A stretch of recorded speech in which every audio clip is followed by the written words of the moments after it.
Actually, I picked out the car I have based on the fact that it had airbags on both sides. So that was a factor. It may have been the first car of its type ever made with airbags, but I think I think my car actually, it's both heavy and has airbags, and those are two primary factors in safety. I don't think I don't think a safer car is necessarily being made. It might be safer to drive around in a big heavy-duty truck or something, but I'm not ready for that. Incidentally, on a car, I look at that like anything else. It would take me probably a half a day to go through the exercise of buying a car and reading the owner's manual and all of that. And that's just a half a day I don't want to give up in my life for no benefit. If I could write a check in 30 seconds and be in the same position I'm in now with a newer car, I'd be glad to do it this afternoon. But I don't like to trade away when there's really no benefit to me at all. I'm totally happy with the car.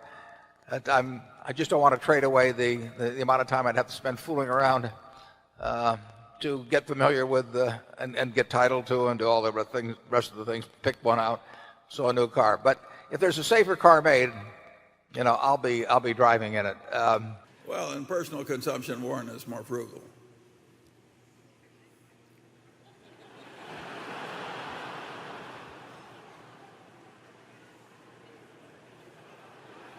Would you care to give an example?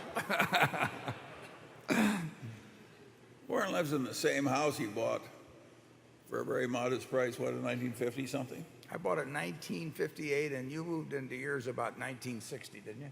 Yeah, and I paid more. But he designed his own. He designed his own house. He did not pay an architect, right? I did. I paid an architect $1,900. It was as much as 30% of the normal price. Yeah. Notice how he remembers the details. No, I have everything in life I want. It's a very simple thing. If there's anything that money could buy, there are things money can't buy. But if there's anything money could buy that I wanted, I'd do it this afternoon. I wouldn't have any problem with that at all. I do not think that standard of living equates with cost of living beyond a certain point. I mean, up to a certain point, there's no question that it does. I mean, in terms of having good housing, good health service, good food, everything. But good transportation. But there's a point, I think, if anything, you start getting inverse correlation. My life would not be happier.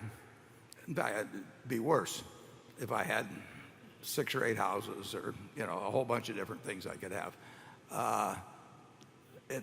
It just doesn't correlate, and so having everything I have, I mean, you can't have more than that, and that doesn't really make any. It makes a difference up to a point. I mean, you can start thinking a lot differently when you got to X, but when you get to 10X or 100X or 1,000X, it just doesn't make any possible difference. But, Charlie, the frugality basically has helped Berkshire. And I look out at this audience and I see a bunch of understated frugal people too. We collect you people.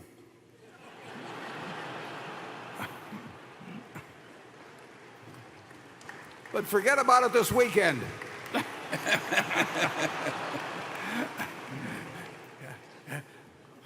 The more you buy, the more you save at these prices, folks.